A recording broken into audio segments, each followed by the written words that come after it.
Ay, Roy, bigyan mo kasi ano kami ng ano, essentials. Ano? Para akong naiibindo. Sabi ko baka kulang sa... Maaga kasi kanina, gising siya. Ayan, o, ayan ha. Ibigyan ko pa kayo ng essentials. Gawa ng paw yan.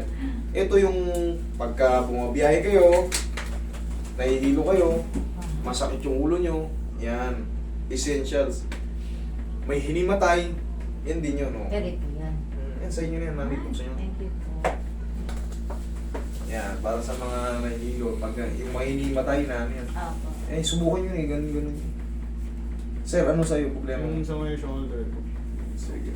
Ano mo po yun yung t-shirt? Dislocate ko sa shoulder. Yan. Pang ano yan dyan. Sabi ko nga parang kulang kaya nakatulog na ako. Okay. Kumain na ba kayo? Opo. Okay. Traffic lang kami. Kabiki pa po kami. Kabiti pa pala sila mami, kita mo. Talagang love na love ko yung mga kabiti na yan. Talagang palagi may, Araw-araw napapanood ko po. palagi may Kaya, representative dito yan. Nagpaalam po ako sa mga anak ko. Sabi niya, sige mami, pumunta ka kung saan ka mapapa... At least, Ano? kahit pa paano, nagkita na tayo. Yes, oo. Salamat po. Peace of mind. At least nagkaroon ako ng peace of mind. Nagkaroon ako ng... Huwag nyo nang pansinin. Faith. Magulat parang kayo. ganon. Magulat kayo. Naging ano, 90 na kayo. Still kicking pa rin kayo. Hindi eh. Pero pinag-iisipan ko pa, sir, kung ano, mahirap eh. Kasi spinal yun sa akin. Yes. Mag third opinion kayo. Kung second opinion ako, isa pa. Third opinion. Yun nga eh, naghahanap ako ng ibang ano. Hirap. Huwag muna kayong ano.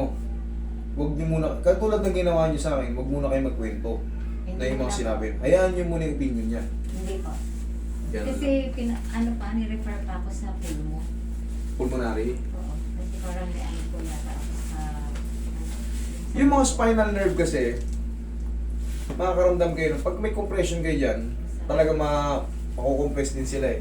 Kaya makakaramdam ka sa back ng likod mo parang sometimes short breathing. Yun. Yan, makakaramdam ka niya. Short breathing nga ako minsan. Kaya nag-i-inhale, exhale ako sir. Tayo ka.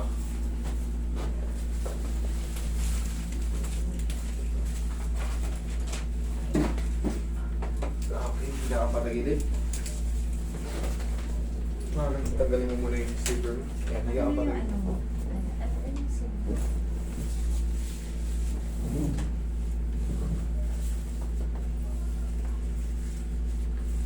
Relax. Kabilang side.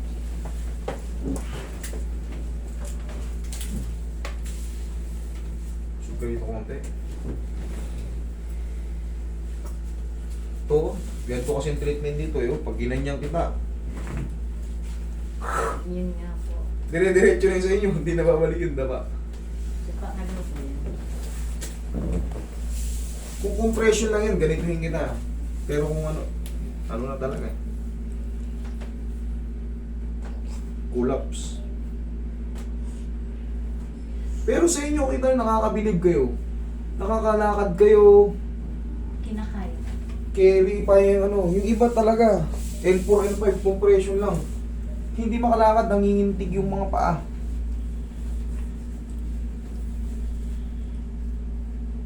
L1 lang yung tama, L2. Talagang sobrang hina. Pero kayo talagang nababalot kayo ng depensa ni Lord. Yung faith ako kay Lord. Inaano ko lang po sir. Sabi ko ano. Yan, aplos-aplosin nyo lang ng pagmamahal yan. Para kahit paano.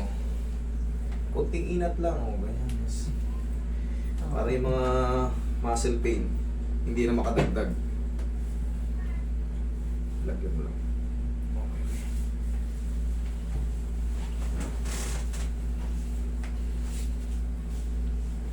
Lagyan nila ng bracket yan. Tihaya, sir. Salamat.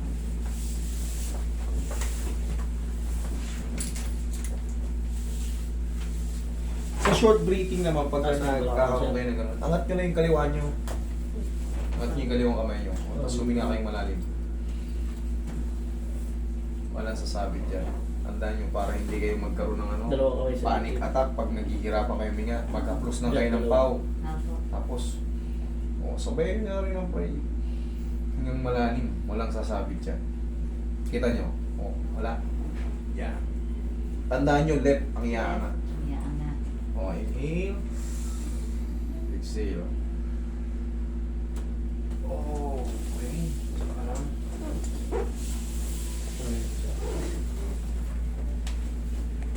Kapag, pag bumabahing ako, tsaka umuubo ako, masakit na dito. Dito. Yun ang nararamdaman ko. Hanggat maaari. Pag na-hatching kayo, sabihin, na-hatching ako, maaawat yun. Ganun. Unahan nyo. Kasi masakit po sir. Dito. Correct. Magra-radiate kasi yung mga nerve Yes, yan. tama po yung sinasabi ko. Kahit yung umubo. Oo, lalo na yun. Kaya kuminsan, Kasi yung bigla ang pasok na sabihin marami na kasi nako-compress dyan. Marami na kasi nako-compress dyan sa kalagayan nyo. Kaya pag nagkaroon ng impact na ganyan, umaabot-abot hanggang balakang eh. Hindi na po ako ng ganyan. Kasi masakit po ay dito po yung niya. Kailangan sabihin mo, kunyari, pag nababahin ka, na-hatching ako. Tignan mo, hihina yung hatching mo. Ako paawat. Kasi pag malakas na hatching, kailangan mo lang yan yung sitahin.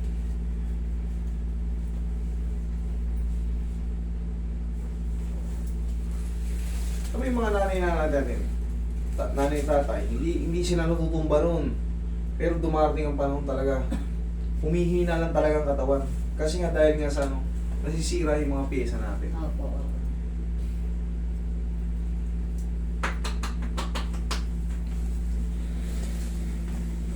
Tapos sa mga sariling kilos lang. Sir, ayan ha, huwag ka maliligo lang sir ha. Huwag gabayan mo si mami mo ha. Opo. Mag-ingat kayo.